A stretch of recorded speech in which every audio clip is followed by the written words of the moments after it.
hari ini, yaitu ocean grabbing atau perampasan laut, model kolonialisme baru kelautan di Indonesia. Mungkin tanpa berbicara lebih lama, untuk diskusi pada hari ini ada 4 subbagian. Yang pertama yaitu akan dibawakan oleh Kakanda Muhammad Karim, yaitu terkait ocean grabbing model kolonialisme baru. Kemudian akan dilanjutkan oleh Abang Thomas Nugroho, yaitu potret overcapitalization dalam industri perikanan di Indonesia dan dampaknya bagi masyarakat pesisir. Kemudian oleh Abang Dr. Suhana yaitu kebijakan ekonomi kelautan, ocean ekonomi Indonesia yang berpotensi memicu ocean grabbing. Kemudian terakhir akan dilanjutkan oleh Abangda Muhammad Rustam Saibuddin terkait menyoal privatisasi laut dan ocean grabbing di Indonesia. Mungkin untuk yang pertama kita persilakan kepada Kakanda Muhammad Karim untuk memaparkan materinya. Kepada Kakanda kami persilakan. Bisa saya screenshot ya? Langsung Bang, dari Bang Karim udah bisa. Boleh sebentar ya. Saya udah jadikan co-host itu, jadi udah bisa screen. Mana ini ya? Share screen sendiri. Mulainya di mana ini kok nggak bisa? Di samping chat itu, di samping chat kan ada share screen. Screenshot ya. Oh ya, oke. Ya, share screen dulu. Sudah. Oke, coba Bang. Ini sudah. Udah kelihatan nggak? Oke. Bismillahirrahmanirrahim. Assalamualaikum warahmatullahi wabarakatuh. Salam sejahtera buat kita semua. Waalaikumsalam warahmatullahi Saya wabarakatuh. hormati Bang Thomas, ya, Mas Dr. Suhana ini pengamat ekonomi kelautan, ya. Ini hebat sekali Pak Suhana. Besok lagi bicara lagi dia. Kemarin baru bicara di TV media apa itu Tempo. Kemudian yang ketiga itu saudara Kustam, ya. Ya. Saya kira peserta hari ini banyak. Ada yang saya lihat ada wakil dekan dari Universitas Haloleo. Kalau saya tidak salah ini apa namanya, Pak Muhaimin. Ada juga Bang Abdul, ya. Kanda Abdul ini, Muhaimin ini wakil dekan FPIK Unhalo ini. Ya, ini masih keluarga saya, tapi beliau ini sudah jadi pembimbing saya juga, Kanda. Ya. Pembimbing saya juga. Ya, pembimbingnya Aris, ya.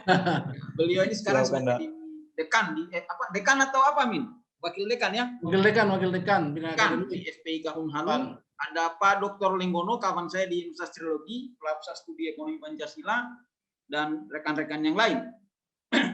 Saya akan mempresentasikan ini, sebetulnya ini bukan isu yang isu yang lama. Ini suatu hal yang menarik yang tidak pernah di Indonesia gitu ya, dan itu terjadi di mana-mana di Republik ini. Nanti Pak Suhana bisa menjelaskan dari secara ekonomi, ya, karena juga kita tahu sekarang muncul kebijakan-kebijakan baru yang bisa memicu ocean grabbing. Ini bagaimana cara memindahkan ini? Ada yang mana ini? Saya mencoba menjelaskan bahwa ocean grabbing itu adalah suatu fenomena yang sudah berlangsung lama dalam eksploitasi sumber daya kelautan Indonesia, dan ini mengakibatkan laut itu banyak sumber daya dan ruang laut itu banyak dikeruk. Yang saya kira marak ketika zamannya Bu Susi sebagai Menteri Kelautan itu, yang diberantas habis itu EU fishing. Sebelumnya sebenarnya marak sekali, dan sekarang mulai marak lagi begitu, ya. Saya kira Pak Suhana tahu persis itu, ya. Dan ini tidak boleh dianggap sebagai masalah. Ada yang mengatakan ini masalah kurangnya penegakan hukum, tapi sebenarnya tidak begitu. Malah juga kebijakan yang dikeluarkan pemerintah malah menimbulkan ocean grabbing itu. Misalnya membolehkan eksploitasi pulau-pulau kecil sebagai pertambangan, misalnya seperti kasus-kasus yang terjadi yang terakhir itu di Pulau Bangka di Sulawesi Utara, ya.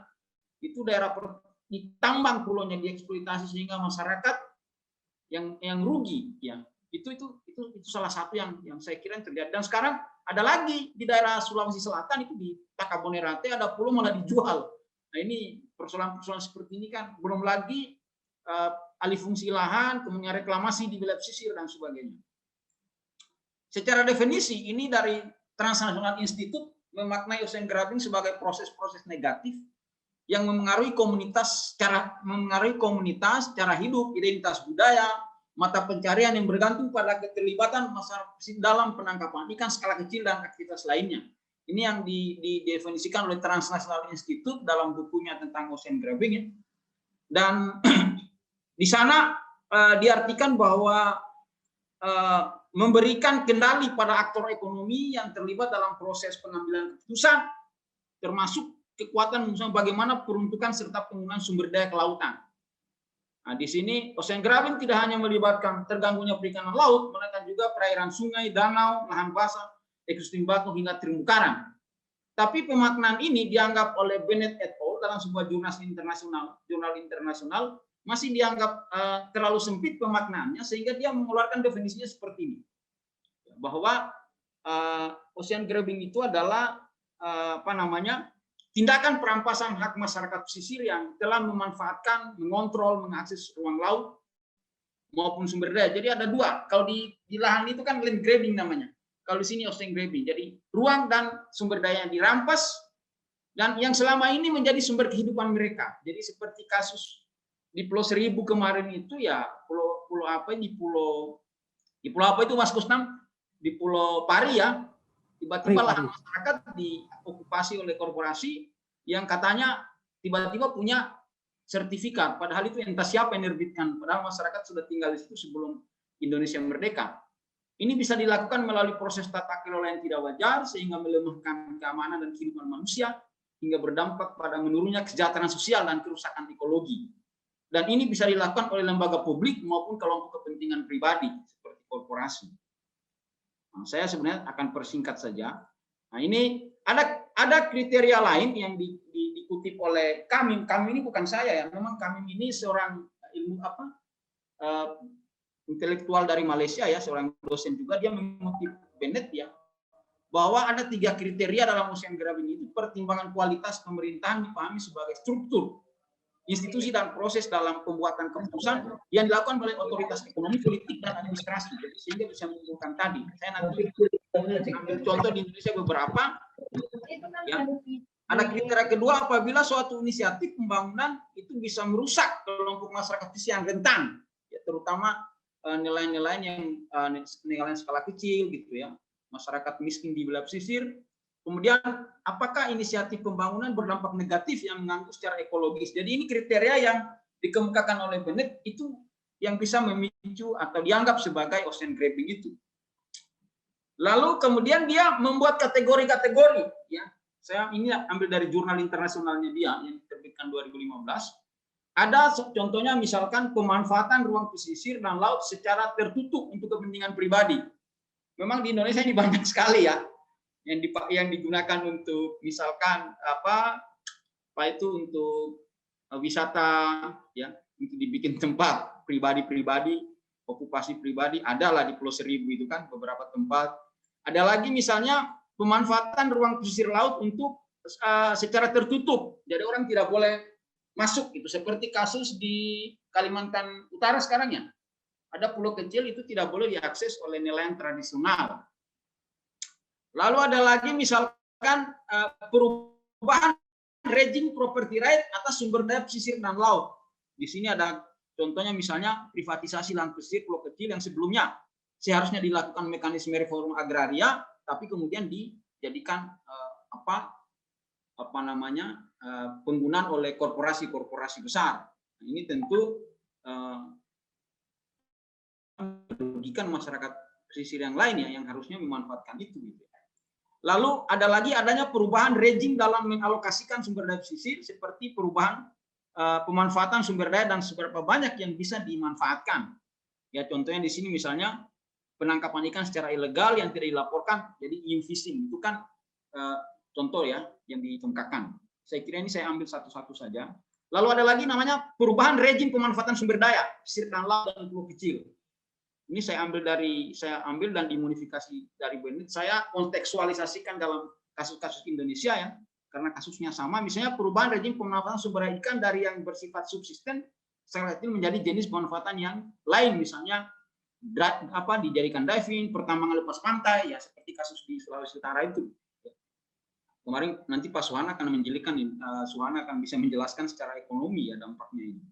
Itu beberapa kriteria, beberapa kategori yang dikembangkan oleh Bennett. Kemudian ini ada beberapa aktor yang terlibat. Ini saya ambil dari tesis dari namanya Dosujur. Dosujur ini dia menulis tesis tentang ocean grabbing ya. Kepentingan-kepentingan yang terlibat dan pengaruhnya, pengaruh positif maupun negatif ini. Ini ada dalam negara, ada luar negara gitu ya. Jadi misalkan dalam negara ada kepentingan misalnya kebijakan kelautan, manfaat ekonomi personal, daerah perlindungan laut ya. Ini bisa dampaknya positif, bisa juga negatif. Kalau menurut Dosujur ini ya.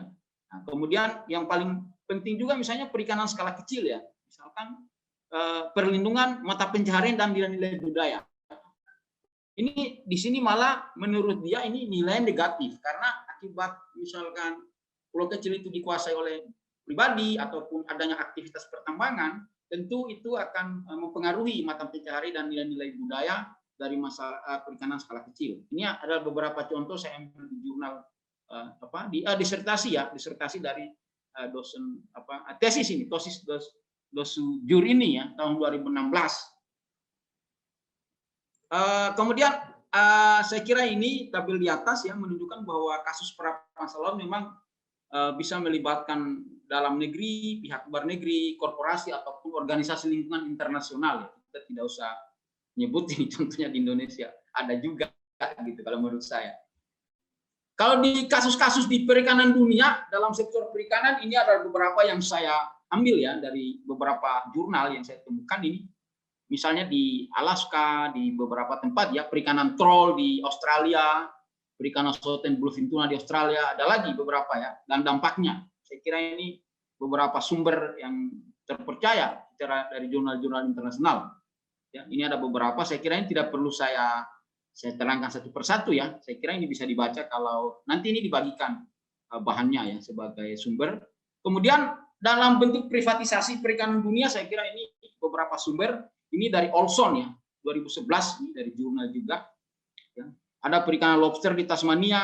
Itu sebetulnya yang Tasmania itu jangan-jangan yang ini gitu ya. Yang kemarin dibilangin mencontoh di Tasmania, nanti Suhana bisa jelasin itu. Bagaimana ceritanya Tasmania itu kok katanya mau menyontoh Tasmania. Nah, ini kalau wilayah pesisir di beberapa negara ada juga yang saya ambil contohnya di pelabuhan Teluk Monoto Nova Scotia di Kanada ya.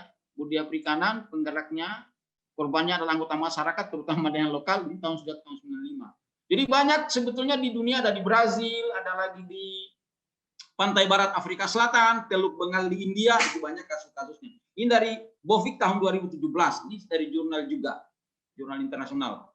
Nah, kalau kita bicara Indonesia, saya kemarin baru diskusi singkat dengan Mas Suhan. Ini ada beberapa kasus sebetulnya yang bisa kita kategorikan ya. Proyek reklamasi, perampasan hak masyarakat adat, kasus Pulau Mentawai dan Pulau Seribu, geofishing ya. Dan yang menarik itu yang ini nih, yang nomor 6 dan nomor 6 ini ya. Ini beberapa kebijakan 2020 ini yang mohon maaf ya, itu menegasikan kebijakan yang sebelumnya, yang 2014 sampai 2019 dia larang di 2020 oleh menteri baru yang kemudian maaf sudah terkena kasus gitu ya. Itu dikeluarkan permen-permen ini. Saya kira Pak Suhana tahu persis ini. Kenapa permen-permen ini keluar begitu ya. Lalu ada kasus nomor 7 ini adalah penjualan pulau di Taman Nasional Takabonerate. Lalu yang terbaru ini ya, ini dari nanti Suhana bisa cerita banyak nih karena kemarin Suhana juga ikut jadi pemateri di Tempo.com ya, TV Tempo itu ya. Ini cerita ada 3, ini yang saya bilang kebijakan yang memicu ocean grabbing. Maka saya sebut Neo HP3, saya sudah baca beberapa substansi, itu muncullah istilah hak pengelolaan dan atau hak atas tanah. Nah, ini kebetulan Pak Lenggono juga hadir di sini, dia sangat menguasai bidang agraria ya. Mungkin nanti bisa memberi tanggapan Arisia mungkin 2 menit atau 3 menit. Lalu ada lagi ini penyelesaian ketidakadilan tata ruang. Ini ada pengelolaan dan atau perizinan. Nah, ini yang saya sebut Neo HP3 yang sudah dibatalkan MK tahun 2011 itu. Muncul istilah ini, mengizinkan reklamasi misalnya, mempermudah izin reklamasi. Ini ada kebijakan-kebijakan baru yang 2021 ini ngeri-ngeri sedap juga kalau kita baca. Ada 3 perda PP ini, peraturan pemerintah ini bukan permen ini ngeri ini. Ya, saya kira teman-teman yang ini terutama dalam bidang kelautan ini saya sudah catat beberapa hal-hal yang saya anggap Neo HP3 ini ya. Misalnya perubahan zona inti kawasan konservasi menjadi kawasan strategi nasional. Itu kan gila itu kalau diterapkan itu. Artinya yang 20 juta hektar sudah ditetapkan sebagai kawasan konservasi laut misalkan, itu bisa-bisanya berubah karena dianggap itu kepentingan strategi nasional. Nah, ini berbahaya juga, termasuk di wilayah pesisir. Ada juga saya baca pukat hela yang dilarang waktu itu zamannya Bu Susi ya, kemudian dilegalkan lagi. Ada lagi nih impor kapal ikan. Ini juga ini memicu. Nanti Pak Suara bisa jelaskan lagi nih. Ini memicu legalisasi kapal ikan asing ini. Ya. Kemudian keran impor ikan dan impor garam. Ini kan lebih ngeri lagi gitu. Ya. Ini ada pasal-pasalnya. Jadi nanti bisa dari sisi ekonomi nanti Suwana yang jelasin. Dampaknya ini tentu ada jurnal baru yang juga diberikan saya akses ya. Dan Pak Suhana juga sudah memberikan saya. Ada jurnal, sebetulnya dampak dari ocean grabbing ini yang ditulis Bennett ini menimbulkan yang disebut dengan ketidakadilan dalam pembangunan kelautan dan perikanan. Ada 10 ketidakadilan yang disebut Bennett itu ya. Ada perampasan, perpindahan alokasi, perampasan sumber daya, pencemaran dan hubungan limbah yang produksi ketidakadilan, degradasi lingkungan dan menipisnya persediaan jasa ekosistem, berdampak terhadap mata pencaharian nelayan skala kecil, hilangnya akses sumber daya kelautan buat menjamin ketahanan pangan dan kesejahteraan, kemudian distribusi manfaat yang tidak merata, berdampak terhadap sosial dan budaya, ya tadi budaya masyarakat itu juga berdampak ya, terutama masyarakat adat, marginalisasi perempuan yang selama ini selalu tidak diberi ruang dan akses di wilayah pesisir, pelanggaran hak asasi manusia, EU fishing itu ada sekali, ada yang terjadi di Indonesia yang kasus di Maluku Tenggara itu. Kemudian mengabaikan partisipasi pemangku kepentingan dalam pengambilan keputusan dan tata kelola kelautan. Ini yang tentu yang harus kita perhatikan. Inilah yang mengapa saya katakan mengapa ocean grabbing itu saya katakan sebagai model kolonialisme baru kelautan di Indonesia. Ya. Jadi bahasa kerennya itu privatisasi laut dan sumber dayanya. Saya kira itu presentasi saya yang singkat sebagai pengantar. Demikian Mas Aris. Ya dari saya. Assalamualaikum warahmatullahi wabarakatuh. Waalaikumsalam warahmatullahi wabarakatuh. Waalaikumsalam warahmatullahi. Saya Terima kasih atas materi yang telah dibawakan oleh Bang Karim terkait ocean grabbing model kolonialisme baru kelautan di Indonesia. Selanjutnya kita masuk ke diskusi berikutnya yaitu oleh Kakanda Thomas Nugroho, itu terkait potret overcapitalization dalam industri perikanan di Indonesia dan dampaknya bagi masyarakat pesisir. Kepada Abangda kami persilakan. Ya, terima kasih Adinda Aris Sandu Hamzah. Assalamualaikum warahmatullahi wabarakatuh. Waalaikumsalam warahmatullahi wabarakatuh. Terima kasih nih terus sekalian ya, kita bisa bertemu. Saya juga punya kesempatan untuk bisa berdiskusi di forum ini. Saya kira ini forum yang sangat bagus sekali ya. Dan saya kira tadi pengantar dari Kak Dila tadi, saya kira kita nggak perlu kecil hati lah. Kalau diskusi seperti ini memang tidak banyak minatnya, ya. Dan saya kira ini harus kita kita suarakan, ya saya kira.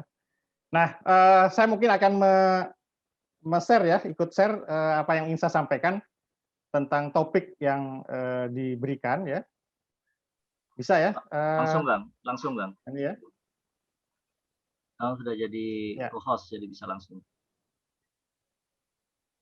Oke, sudah kelihatan ya?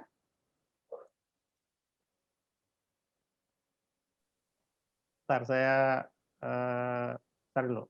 Belum Bang, belum. Oke. Belum. Oke. Ya.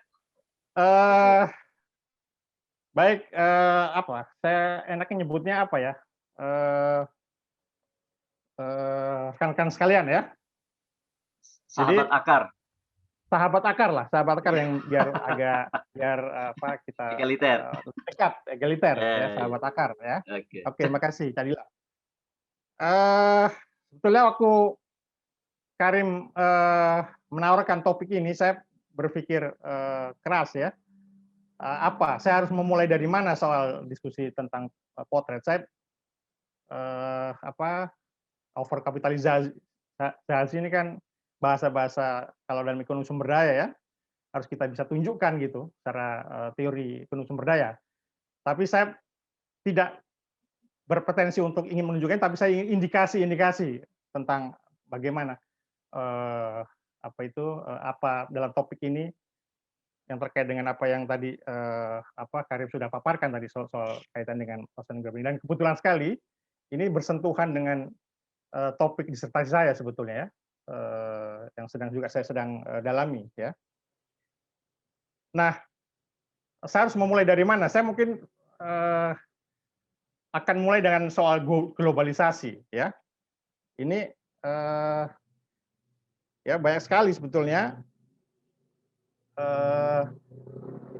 data yang berserakan ya, yang bisa kita akses sebetulnya tentang data-data ini ya.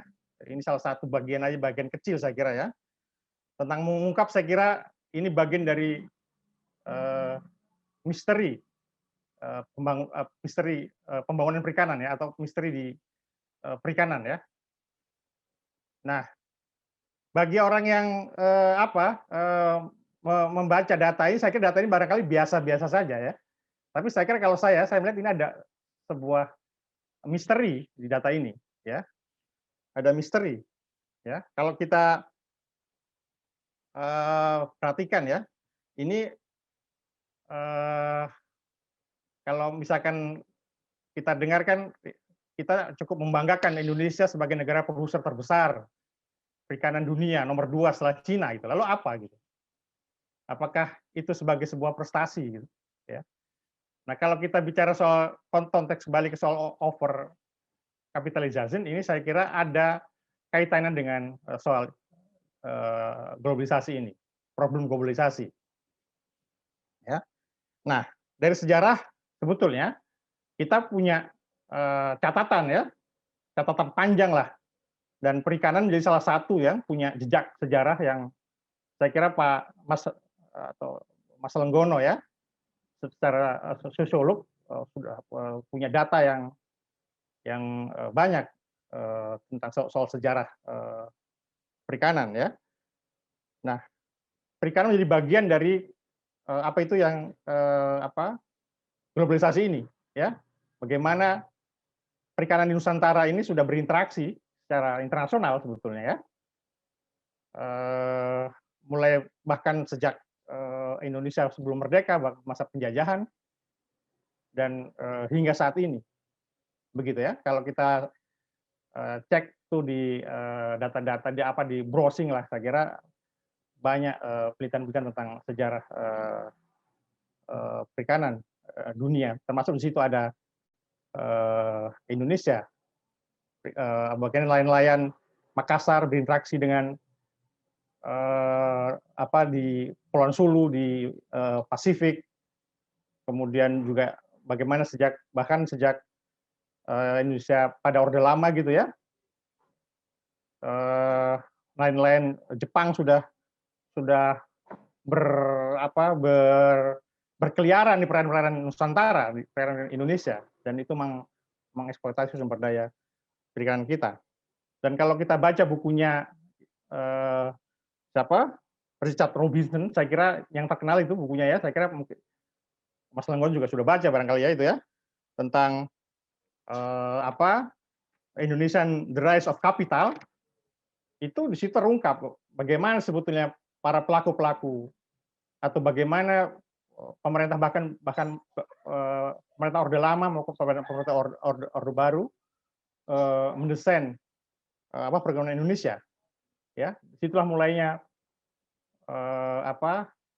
mengkapitalisasi potensi sumber daya alam, ya. Dan salah satunya adalah di situ adalah perikanan. Dan kenapa perikanan itu tidak terekspos, bahkan yang kita kenal hanya misalnya minyak pada saat itu misalkan ya, bom minyak. Pada saat bom minyak itu pun kita sebetulnya merasakan ada terjadi bom sumber daya ikan yang melimpah, terutama udang dan tuna, ya. Dan di samping misalkan hasil hutan dan tambang tadi itu ya, Nah, saya sebelumnya juga sebelum mendapat tawaran topik ini, saya kebetulan mengikuti ya, dan saya kira perlu juga diikuti juga itu diskusinya Menteri yang sekarang ini ya, Pak Sakti Wahyu Trenggono ya, di channelnya siapa itu, Akbar Faisal Unstored ya. Itu menarik sekali ya. Dan itu bagian ada pengakuan di situ ya. Saya kira saya sangat senang mendengar dialog itu, tapi juga ada kekhawatiran juga karena di situ semacam ada kesan akan ada kompromi juga pada kekuatan kapital untuk menggerakkan sumber daya perikanan di Indonesia. Ya. Nah, kalau kita lihat di sini ya, contohnya ya, kita ini saya kembali ke data tadi ya. Ini tadi saya ini aja background-nya. Ini apa dari data yang kita miliki, misalkan Indonesia punya produksi 6,7 juta ton, ya. Cina lebih tinggi. Tapi kalau kita lihat pasar dunia, saya kira tadi ini datanya tidak biasa-biasa saja kalau orang yang memahami ya. Itu ada apa? Kok Indonesia hanya 3 kontribusinya atau share-nya di pasar dunia? Ya ini ekspor ya, ekspor perdagangan internasional untuk ekspor itu. Betul. Hanya 3,919%. Sementara coba lihat Thailand dan Vietnam, ini saya juga pernah diskusi sama Mas Juwana, ini salah satu indikasi yang disebut dengan kebocoran illegal fishing ya, yang telah disampaikan oleh Karim tadi. Ini sebetulnya satu indikasi. Tapi saya katakan lagi ini sebuah misteri dan harusnya bisa dijawab, ya, bisa terjawab. Seperti apa? Kenapa kok bisa hanya segini kita? Kalau kita bandingkan dengan produksi kita yang begitu besar, nomor 2 di dunia. Thailand dan Vietnam jauh, ya, di bawah. Tapi coba share-nya di pasar dunia cukup besar dia. Nah, di situ juga terungkap dalam diskusinya dengan Pak Sakti itu, beliau kan saya kira punya latar belakang pengusaha ya, tapi tetap saya menaruh hormat meskipun 2 menteri sebelumnya pengusaha juga nggak berhasil, nggak sukses juga menakodai Kementerian Kelautan ini bagaimana mendesain perikanan Indonesia di tingkat nasional ya. Nah, tetapi dengan dialog dengan Pak Sakti saya amati, saya ada sedikit harapan ya, tetapi ada juga kekhawatiran. Nah, salah satu harapan pertama yang cukup disampaikan itu pertama, beliau itu akan menyisakan paling tidak satu WPP ya, 714 itu sebagai lumbung ikan, sebagai lumbung artinya sebagai area yang memberi kesempatan ikan-ikan untuk berkembang biak. Ya, jadi semacam area atau wilayah yang dijaga atau diawasi ya, bukan untuk eksploitasi komersial begitu ya. Nah, itu saya kira itu pikiran yang menarik. Nah, tetapi yang sangat yang saya sangat khawatirkan adalah soal yang tadi mengkapitalisasi, artinya yang diinikan Karim tadi soal kebijakan pemerintah yang soal investasi itu ya. Jadi menarik investasi untuk mengkapitalisasi sumber daya ikan di WPP itu. Ya. Nah, itu yang perlu kita cermati dan kita waspadai. Seperti apa desainnya? Ya. Saya kira ini perlu kita kita kawal ya. Nah, kalau kita lihat di sini ya, saya tadi contoh aja ya. Ini data yang bisa dilihat lah di laporan level terakhir ya. Bagaimana Indonesia ya. Kemudian saya nggak jauh-jauh bandingkan dengan negara lain lah. Misalkan Eropa atau apa, hanya negara yang terdekat aja yang bisa kita lihat ya. Indonesia, Vietnam, dan Thailand ya. Nah, kita lihat dari sisi ekspornya, Vietnam dan Thailand sangat jauh ya. Nah, bandingkan dengan apa kontribusi penerimaan kontribusi perikanan itu terhadap penerimaan negara. Di sini misalkan PNBP ya. Ini saya bilang yang saya sebut paradoks ya. Ya, jadi lihat grafik ya dari tahun 2000 sejak awal reformasi angkanya di bawah nggak nyampe 500 miliar, nggak sampai 400 miliar bahkan ya. Ya, jadi kita lihat di situ ya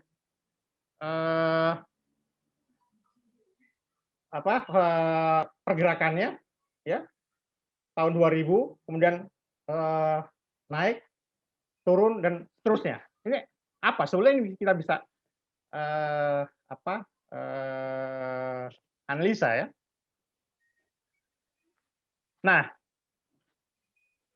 ini bagian dari apa yang saya menjadi dasar pikiran saya membangun konsep di disertasi saya. Di sini kalau kita lihat misalkan dari nilai produksi itu kalau kita kapitalisasi itu tahun 2018 saja kalau misalkan itu 7,2 juta ton itu kalau dikapitalisasi nilainya itu mencapai 140 triliun. Bahkan diskusi dengan Pak Sakti juga sama dengan apa yang saya pikirkan itu, beliau malah menyampai angka sebetulnya dari nilai produksi itu mencapai 300 triliun bahkan. Dan bagaimana kontribusinya terhadap penerimaan negara? Itu sangat rendah. Ya, walaupun kita menaruh hormat dengan kebijakan Menteri sebelumnya, Bu Susi, mencoba untuk melakukan upaya untuk memperbaiki ya, dan baru ya, kalau kita lihat sejak awal reformasi itu sebetulnya ditargetkan kalau kita baca di laporan keuangan Kementerian Keuangan itu di awal reformasi itu tahun 99 itu perikanan ditargetkan ya penerimaan negaranya itu 300 miliar, tapi nggak pernah tercapai, ya tercapai itu bahkan pada masanya Susi itu bisa melampaui target pada awal reformasi, ya tetapi lalu turun lagi gitu ya, dan itu kemudian menjadi perdebatan ya. Karena dianggap Menteri Susi tidak pro terhadap misalkan pelaku-pelaku industri perikanan yang sebetulnya itu yang jadi pangkal soalnya di situ ya. Kita lihat di sini ya, coba kita share-nya ya untuk SDA, kita hanya dari tahun 2000 sampai 2018 itu cuma rata-ratanya 0,18%, sangat kecil. Ya. Sangat kecil. Dan juga kalau kita lihat di share produksinya kan nilai terhadap produksi itu cuma 0,43%. Ini bisa dibayangkan. Jadi kalau kita memahami angka, saya kira kita sebagai intelektual merasa terganggu ya. Dan saya kira ada spirit untuk bagaimana ini bisa diperbaiki gitu ya. Jadi tidak puas dengan apa yang kebijakan yang sedang dan akan dijalankan begitu ya. Seperti apa yang disampaikan Karim tadi indikasi-indikasi yang bisa dikhawatirkan terjadinya ocean graving itu, saya kira. Ya. Nah, kalau kita lihat di sini, saya punya data ini ya. Coba saya lihat misalkan dari tahun 2008 sampai 2015 itu kalau kita lihat jumlah kapal, ini datanya saya akses dari OECD ya, yang dipublish ke internasional data ini ya. Nah, kan jadi pertanyaan kan, apa over eksploitasi? Saya kira indikasi menguatkan begitu ya. Jadi dengan jumlah kapal kita yang coba kita lihat sama dengan Cina begitu, sementara kalau kita bandingkan dengan Thailand ya dan Vietnam sangat jauh gitu ya jumlah kapalnya. Tapi kita lihat di faktanya di dalam di lapangan bagaimana kekuatan nelayan-nelayan Vietnam dan Thailand atau pengusaha-pengusahanya. Dan bahkan di situ kalau kita baca beberapa buku gitu ya, dan juga apa yang saya dengar paparan dari Pak Sakti, Menteri kelautan itu yang pada saat diskusi dengan channel Akbar Faisal itu ada apa diakui bahwa sebagai pengusaha yang mengakui bahwa apa praktek pengusaha-pengusaha kita pada saat Orde Baru sampai bahkan awal Orde Baru, Orde Lama Orde Baru pada saat Pak Harto mendesain perekonomian Indonesia ya. Jadi pengusaha-pengusaha perikanan itu sebetulnya apa itu bukan sebagai pemain utama begitu ya. Jadi hanya sebagai apa? Sebagai jadilah paham bersih lah karena berinteraksi juga dengan apa itu punya data-data apa itu empiris ya, bahwa itu hanya menjadi partner karena di situ dalam itu sebagai hanya apa itu kerjasama apa investasi yang sifatnya apa investasinya bukan dari pengusaha Indonesia, jadi pengusaha kita hanya sebagai modal dengkul yang hanya berinteraksi dengan penguasa dalam hal perizinan, kapal-kapal semua itu milik asing, bahkan juga tenaga kerjanya adalah tenaga kerja nelayan-nelayan, sehingga itu juga dibuktikan dengan kebijakan Susi ketika melakukan moratorium itu, dan terungkaplah di situ bagaimana pelaku perikanan kita bermain mengeksploitasi sumber daya ikan kita. Tetapi apakah ini menjadi apa sebuah kesadaran kolektif bangsa kita gitu ya, bahwa kita harus mengubah tradisi itu ya, tradisi para apa itu bagaimana kita membangun apa itu industri ya, dan membangun pelaku-pelaku industri baru di perikanan kita begitu. Nah, ini tadi dari kapal kembali ke apa itu ke apa itu gambar ini kita lihat di sini kan ini juga data yang untuk tingkat eksploitasi ini, walaupun sebetulnya saya juga tidak yakin ya dengan data apa dari sumber apa misalnya dari Komisi Kajistan ini ya, kita masih terhormat dengan Kajistan karena itu sebagai institusi yang diberi wewenang untuk mengkaji stok sumber daya ikan nasional. Tapi kalau kita akui bahwa dari mana sumber data yang didapatkan oleh para apa Komisi Kajistan itu, karena kita punya problem besar di soal-soal input data itu ya. Nah, tetapi paling tidak ini mengkonfirmasi lah, ini ada semacam apa pengakuan, tapi juga kita apa itu apa harus bisa membuktikan ya. Di sini kalau kita lihat misalkan tanda-tanda merah semua hampir di WP semua overeksploitasi begitu ya. Nah, ini menunjukkan bahwa memang terjadi overkapitalisasi begitu ya.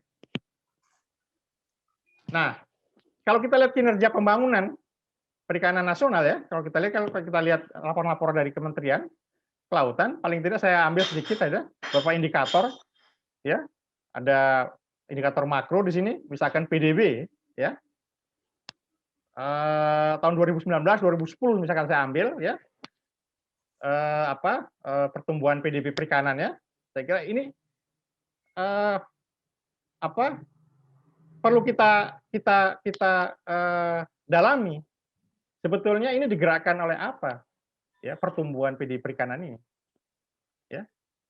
Nah, jangan-jangan hanya digerakkan oleh belanja pemerintah dari APBN itu yang setiap tahun kementerian itu mendapat berapa itu jatah? Terakhir berapa? 3 triliun ya atau berapa triliun? Mas Wana mungkin nanti bisa mengkonfirmasi karena beliau juga pernah mendampingi Susi ya. Saya kira. Nah, tapi bukan dari investasi. Karena sejak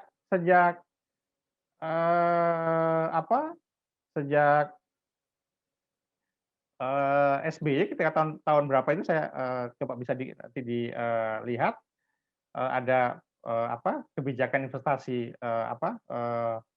tertutup untuk perikanan ya, perikanan tangkap ya.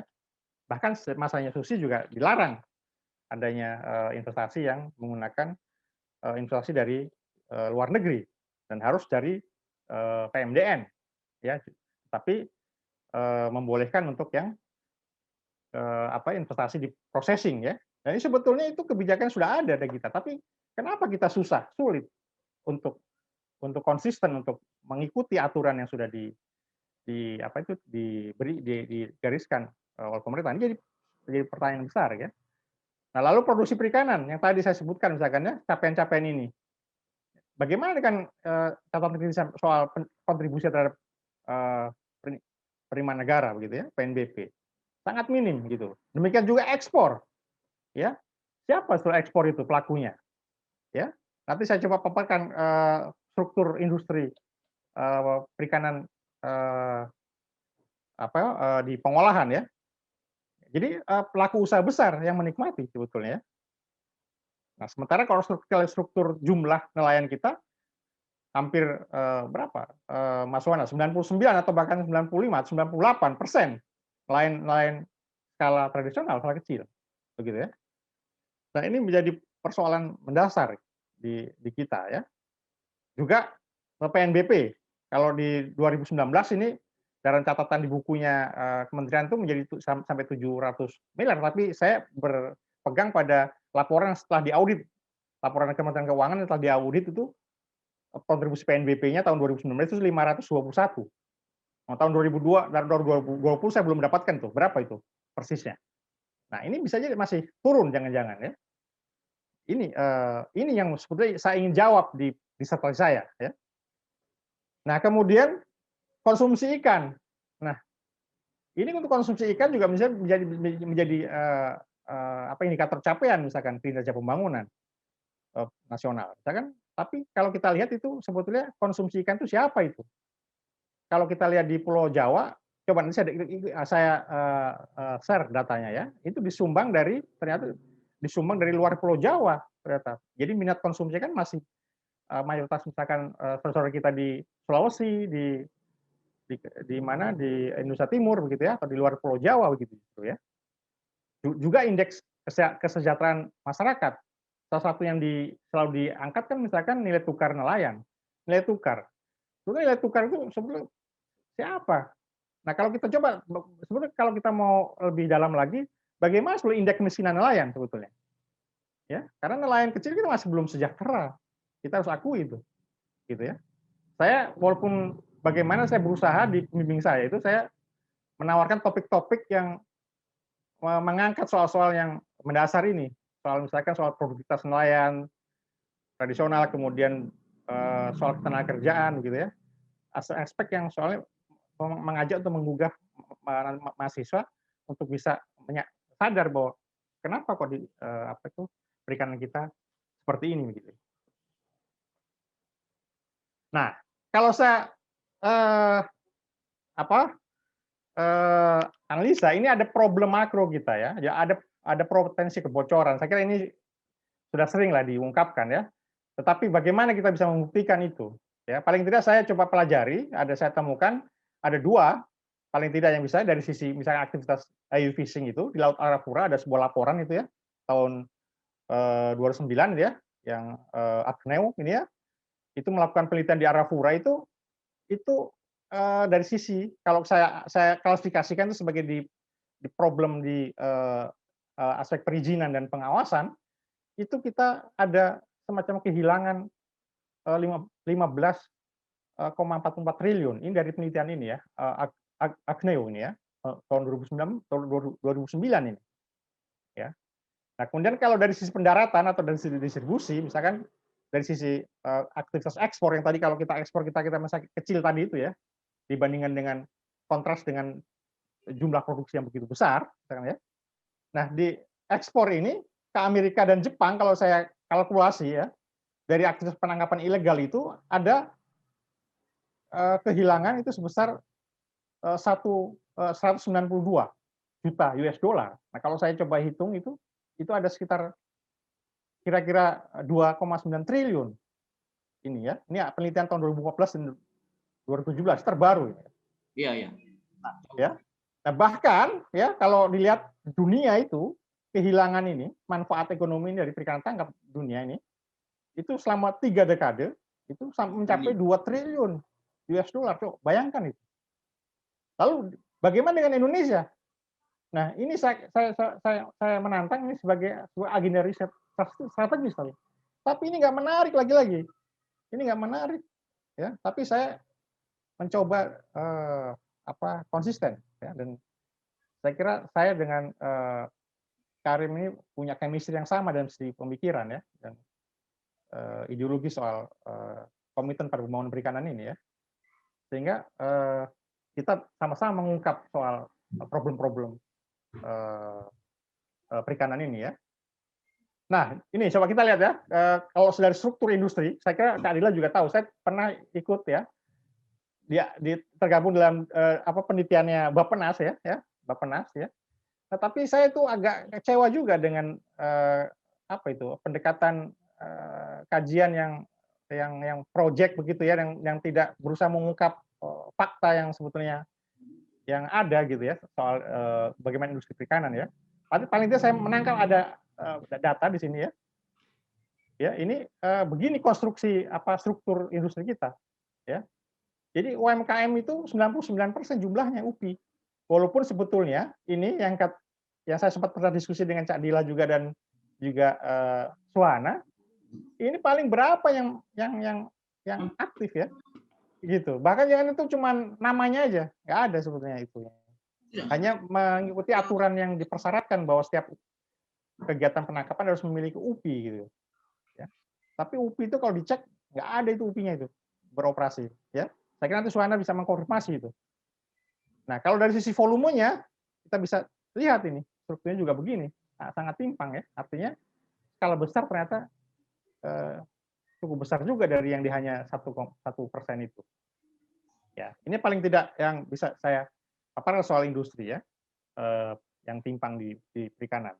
Berikutnya dari konsumsi ikan. Kalau kita lihat, ya, saya punya data juga tahun 2010 sampai 2014. Sengaja saya coba sama ini sebelum kementeriannya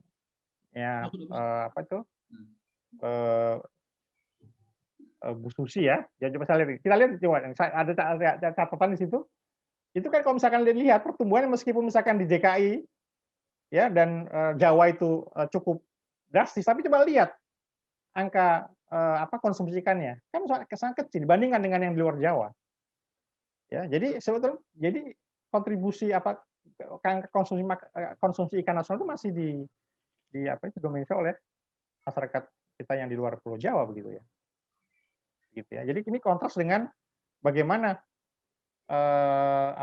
kalau saya nggak menampilkan bagaimana sebarannya industri itu lebih besar di Jawa justru, ya. Artinya masih bias Jawa gitu, ya, untuk pelaku industri, ya. Nah, ini jadi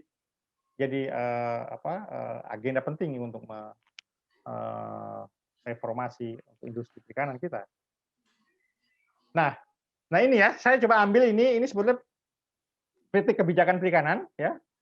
Nah, ini saya ambil ini bagan ini dari laporannya KKP yang dari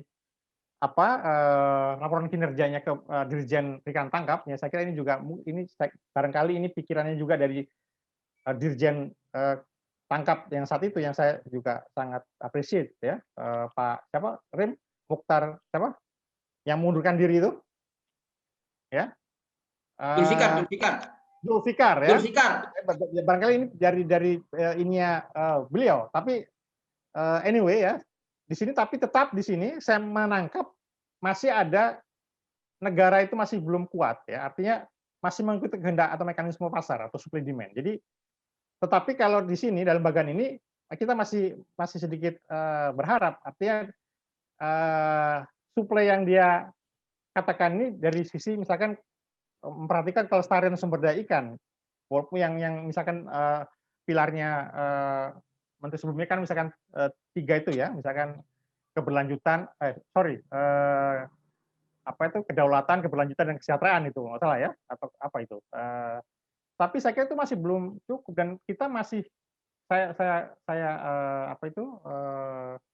berpendapat sampai saat ini pun negara masih belum kuat, ya. Masih sangat mengikuti kehendak pasar, ya, supply dan demand gitu, ya. Seperti apa yang juga bisa terkonfirmasi dengan pernyataannya Pak Menteri Sakti itu yang akan berupaya terkesan akan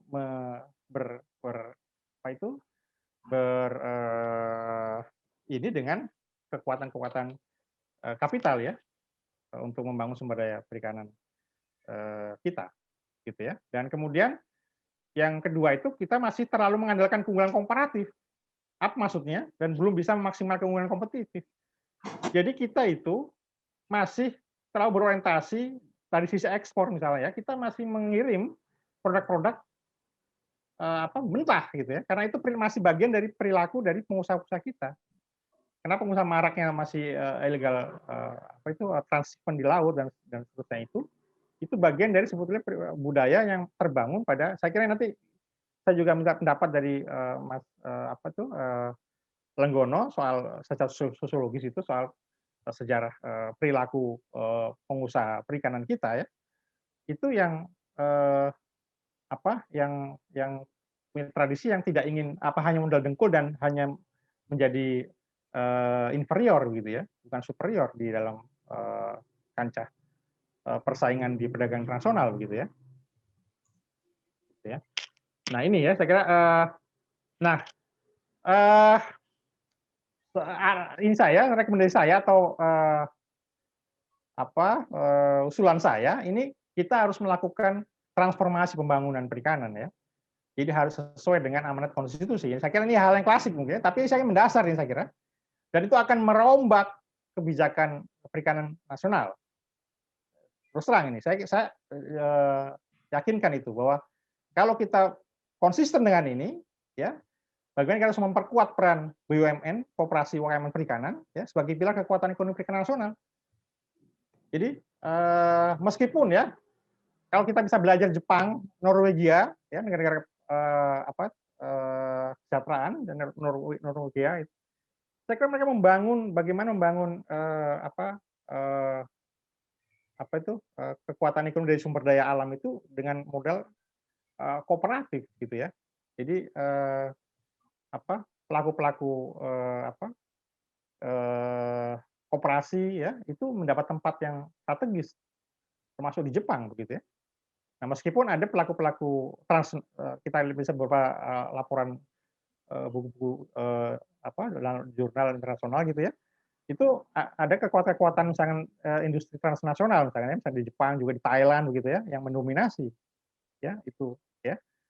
Tapi kita harus punya komitmen. Misalkan gini, kalau kita lihat data tadi misalkan Vietnam yang negara yang masih relatif baru tapi dari sisi prestasi ekonomi internasionalnya sudah melampaui Indonesia begitu. Kenapa itu?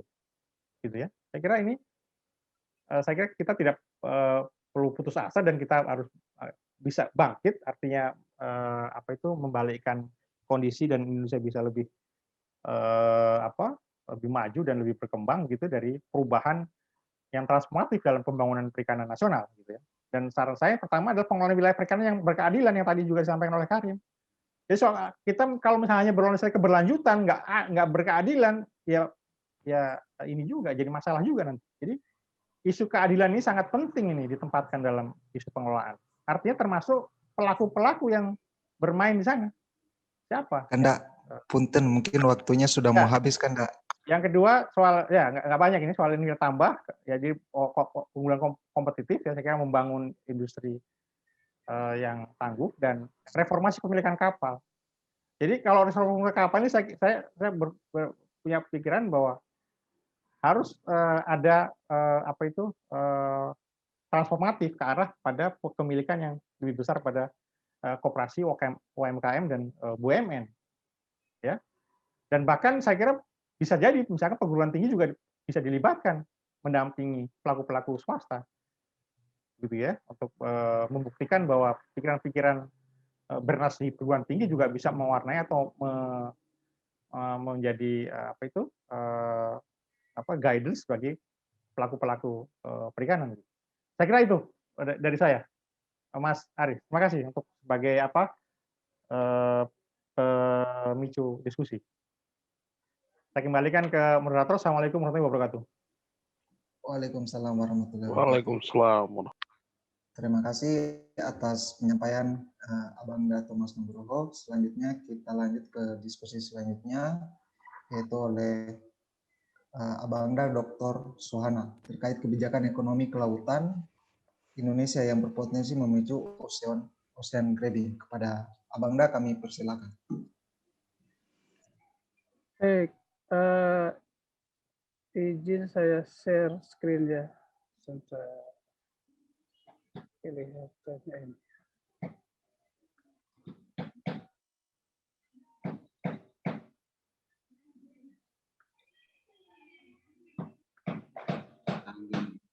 Terima kasih semuanya. Assalamualaikum warahmatullahi wabarakatuh. Abang-abang semuanya, adik-adik semuanya, terima kasih. Sebetulnya saya hanya melengkapi yang sudah disampaikan Bang Karim sama Bang Thomas, supaya tidak ini nanti beberapa saya skip saja terkait dengan kebijakan ekonomi kelautan yang berpotensi memicu ocean graving. Saya di K2PM sama Bang Karim. Ini adalah outline yang ingin saya presentasikan, saya share. Pertama kita melihat dulu kondisi ekonomi perikanan sekarang di pandemi ini seperti apa. Lalu ocean grading tadi sudah disampaikan oleh Bang Karim, kebetulan mengacu ke jurnal yang sama. Lalu bagaimana undang-undang CK dan ocean grading, lalu bagaimana lumbung ikan nasional dan potensi ocean grading, ini menarik untuk kita diskusikan. Walaupun saya sendiri masih mengumpulkan data-data untuk meyakinkan ini bahwa akan terjadi ocean grabbing di sini. Saya ingin melihat, kita melihat dulu supaya kita juga pemahaman yang sama bagaimana kondisi perikanan kita di era pandemi ini. Pandemi ini ternyata sangat memukul sektor perikanan. Sektor perikanan itu tumbuh hanya 0,73% di tahun 2020 kemarin. Ini jauh lebih kecil dibanding dengan waktu krisis ekonomi 98 dulu, Pak. 98 pertumbuhan ekonomi perikanan itu 1,92%. Artinya COVID ini, pandemi kebijakan COVID ini betul-betul sangat memukul sektor perikanan. Sehingga ini perlu juga menjadi pemikiran kita bersama bahwa ini sangat luar biasa dampak COVID ini terhadap semua sektor, terutama sektor perikanan. Ini terlihat dari pertumbuhan ekonomi yang jauh di bawah pertumbuhan ekonomi ketika krisis ekonomi dulu. Perbedaannya krisis ekonomi dulu, krisis ekonomi tahun 98 itu dipicu oleh memang krisis ekonomi gitu ya. Nah, di beberapa negara termasuk di Asia dan masuk ke Indonesia, tapi krisis COVID ini dipicu oleh kebijakan dalam penanganan COVID gitu. Misalnya lockdown, diawali dengan lockdown di Wuhan, di Cina, merembet ke seluruh negara termasuk di Indonesia dengan PSBB, skala besar, skala kecilnya, sampai sekarang skala kecilnya masih terjadi. Nah, ini luar biasa di tahun 2020 ini mengalami goncangan yang cukup signifikan menurut saya, karena turun anjlok dari 5,73 di 2019, anjlok turun ke 0,73 di 2020. Sehingga betul-betul nelayan ini sangat terpukul dengan ini. Nanti saya tunjukkan datanya, bagaimana nelayan kita, para pembudidaya kita ini cukup mengalami krisis ekonomi di tahun 2020 ini. Tapi alhamdulillah di 2021 ini saya melihat dengan data-data yang ada kecenderungan untuk meningkat kembali gitu kan. Tapi walaupun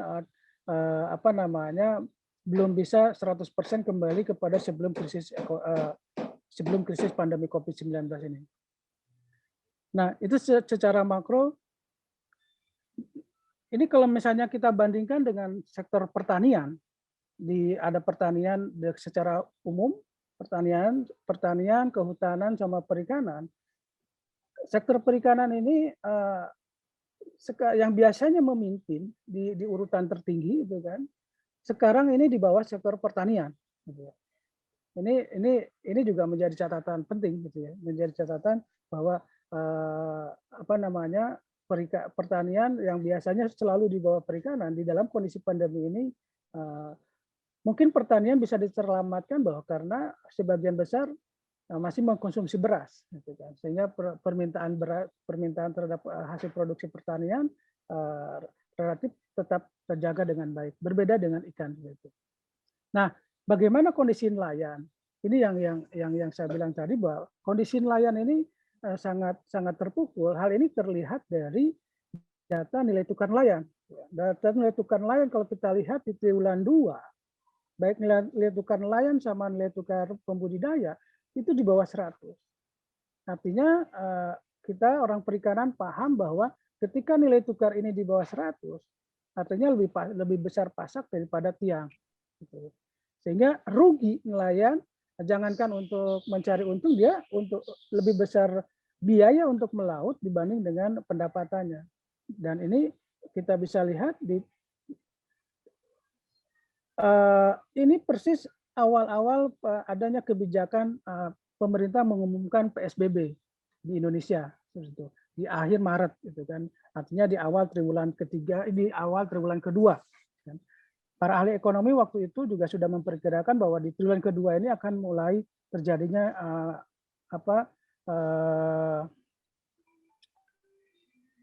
penurunan ekonomi, pertumbuhan ekonomi gitu kan. Dan ini terjadi gitu kan. Karena di awal sebelum ada kebijakan PSBB ini juga sudah turun sebetulnya dibanding dengan bulan sebelumnya, triwulan sebelumnya. Nah, begitu PSBB semakin anjlok gitu kan, semakin anjlok, dan ini juga sama. Akan tetapi belakangan setelah 3 bulan PSBB diperlonggar segala macam, mulai ada peningkatan kembali, ada pendapatan meningkat kembali segala macam. Artinya betul-betul kebijakan penanganan pandemi ini sangat memukul kondisi para nelayan yang ada di Indonesia. Nah, namun demikian pemerintah kelihatannya memang tidak siap di dalam merespon pandemi ini. Gitu kan. Kita lihat di mana-mana, termasuk di sektor perikanan, misalnya di sektor perikanan ini yang terpukul dari pandemi ini adalah bagaimana dipicu oleh permintaan yang menurun, permintaan pasar yang menurun sehingga harga di tingkat produsen itu anjlok, gitu kan.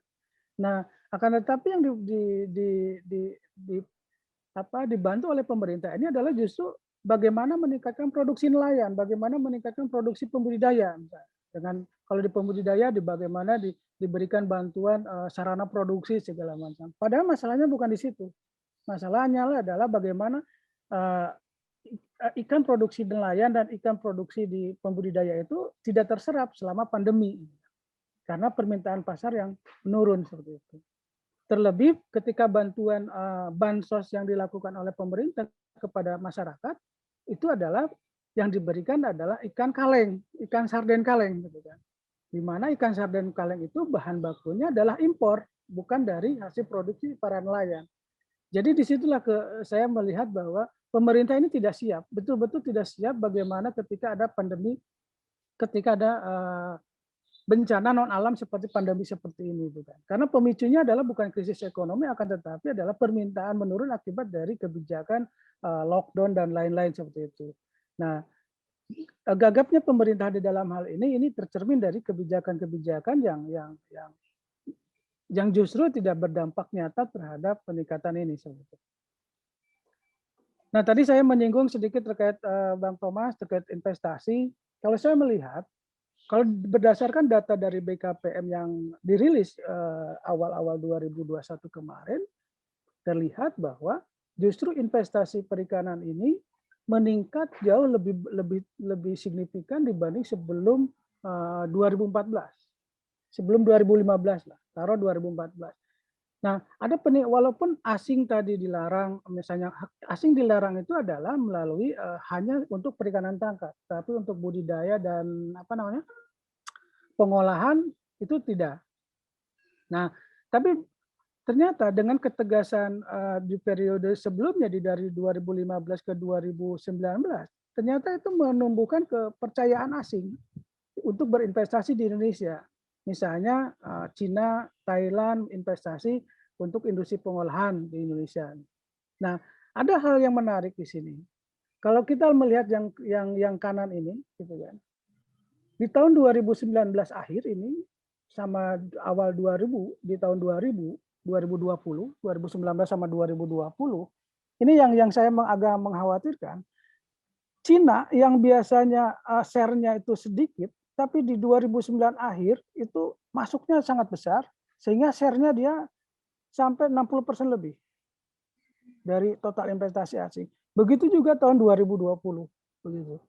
Nah, yang lebih rinci lagi kalau misalnya kita lihat per provinsinya, sebagian besar investasi Cina itu adalah di Maluku, di wilayah Maluku. Hampir 60% lebih investasi perikanan Cina adanya di Maluku. Kalau kita melihat investasi sekarang kondisi di Maluku, tidak mungkin itu adalah industri pengolahan, tidak mungkin itu adalah industri pembudidaya, pasti perikanan tangkap. Nah, ini saya kaitannya nanti dengan ocean grabbing ini, gitu kan.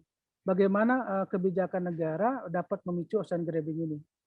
Nah, kalau kita lihat di sini misalnya dari sini dari sekian persen dari nilai total investasi ini kalau dilihat per provinsinya itu ternyata dari tahun 2020 secara total 58% itu adanya di Maluku.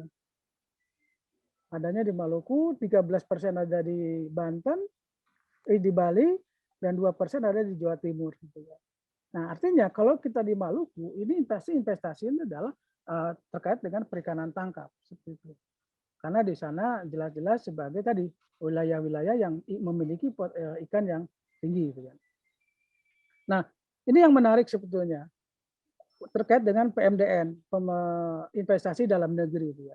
Investasi dalam negeri itu kalau kita lihat di sini abaikan dulu tahun 2000 karena sama 2021 kita lihat di sini di antara 2004 sampai 2014 ini relatif konstan, bahkan di 2008 ini hampir 0%. 0%. Seperti itu. Nah, tapi begitu illegal fishing diberantas di awal-awal ini di 2015 investasi dalam negeri langsung naik.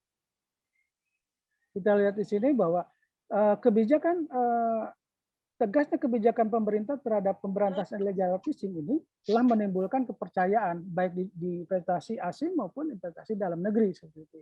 Nah, harusnya dua menteri sesudahnya ini bisa lebih tegas lagi sehingga kepercayaan itu bisa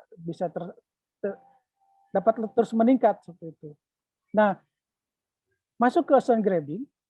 Ocean grabbing ini tadi sudah Bang Karim sampaikan bahwa intinya adalah bagaimana ada sebuah laut, ada istilah bahasa Indonesianya perampasan laut, gitu kan? Ini juga istilah berkembang dari land grabbing segala macam, perebutan laut, perampasan laut. Ini dia menggambarkan adanya nelayan kecil, masyarakat pesisir yang aksesnya hilang segala macam. Nah, ini yang terkait dengan definisi ocean grabbing. Tadi Bang Karim sudah menjelaskan secara ini. Nah, kita lihat di Undang-Undang Cipta Kerja ini sangat-sangat betul-betul sangat mengkhawatirkan karena ini sangat berpotensi untuk terjadinya ocean grabbing. Misalnya tadi juga Bang Karim sudah menyampaikan bagaimana sebuah zona inti yang ada di laut, ya, di wilayah konservasi laut, gitu kan? Itu bisa dirubah menjadi non zona inti atau zona pemanfaatan ketika pemerintah memiliki proyek strategis di situ. Dengan modal kebijakan proyek strategis itulah zona inti bisa dirubah. Gitu. Nah, ini adalah kalau misalnya zona inti sebagai lumbungnya ikan yang ada di laut, gitu kan, dijadikannya lumbung ikan yang ada di laut, ketika itu dirubah maka itu akan terjadi perampasan sumber daya ikan, akses ikan terhadap itu akan semakin mudah untuk dieksploitasi seperti itu. Lalu yang tadi Bang Karim juga sudah menyampaikan di PP 43 dan di PP 18 ini yang lebih mengkhawatirkan lagi terkait dengan hak pengelolaan perairan wilayah pesisir seperti itu. Karena nanti itu kalau misalnya Bapak Ibu semuanya membaca tentang kedua PP ini, nanti bangunan-bangunan yang ada di perairan wilayah pesisir semuanya harus bersertifikat. Kita bisa bayangkan bagaimana suku Bajo, bagaimana suku laut yang dari dulu mereka tidak pernah mengurus sertifikat tanah, sertifikat perairan. Dengan PP ini mereka diwajibkan untuk mengurus itu. Nah, ketika ini luar biasa. Ketika ini sudah terjadi, bisa diperjualbelikan tentunya. Nah, ini yang akan memicu terjadinya ocean grabbing. Makanya ini perlu kita betul-betul dalami betul supaya hal ini tidak terjadi seperti itu. Mumpung ini masih belum, ya walaupun di beberapa daerah saya yakin sudah langsung jalan gitu ya. Tapi mudah-mudahan kalau misalnya kita suarakan terus, ini bisa mendapat perhatian dari publik sehingga ini bisa dirubah atau bahkan kita batalkan seperti itu. Persis seperti dulu HP3 yang kita di MK-kan, akhirnya kita berhasil bahwa HP3 itu adalah melanggar daripada Undang-Undang Dasar 45 seperti itu. Nah, bagaimana dengan DILIN? Saya ingin memberi gambaran dulu bahwa DILIN ini sebagian besar masyarakat ini yang paling besar, LIN itu kan wilayahnya ada di WPP 715, 714 sama 718, di mana di situ ada sekitar 8 provinsi. 8 provinsi yang paling banyak penduduk miskinnya itu adalah di Gorontalo, di Papua Barat, di Maluku, itu adalah yang dominan penduduknya miskin dan akan dipusatkan di wilayah Maluku, di mana penduduk miskinnya itu ada sekitar 17,99% dari total penduduk yang ada di Maluku. Artinya LIN ini apakah LIN ini dapat berdampak terhadap peningkatan kesejahteraan mereka? Nah, ini yang kita khawatirkan. Ini Gini rasio di wilayah sana, di wilayah LIN.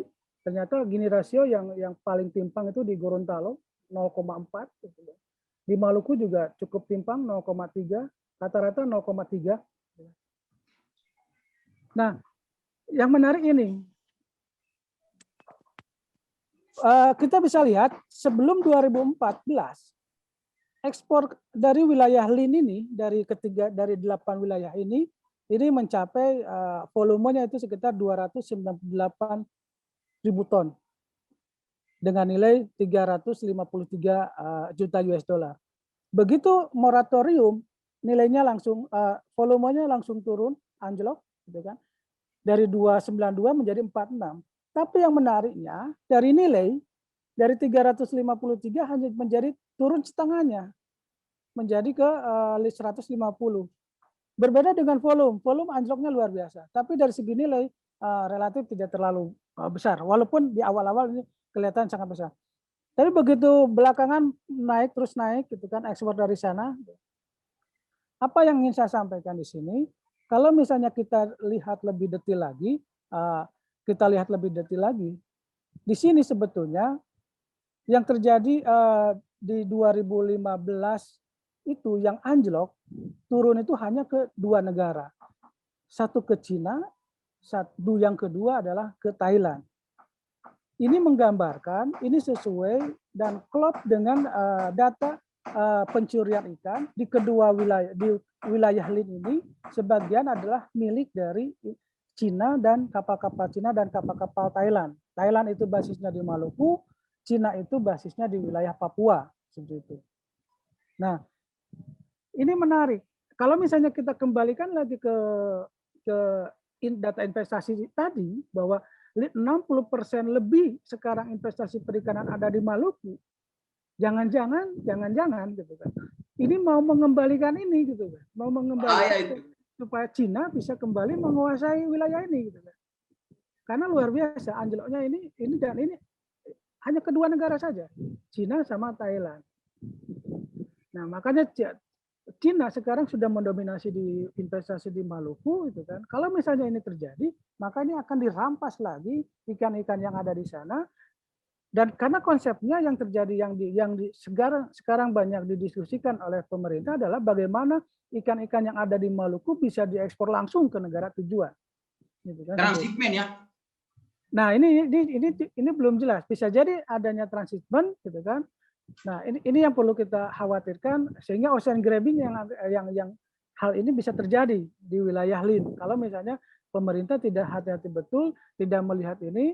Nah, saya ingin menyampaikan bahwa di 2015 sampai 2020 ini bukan berarti ekspor dari wilayah LIN ini berhenti.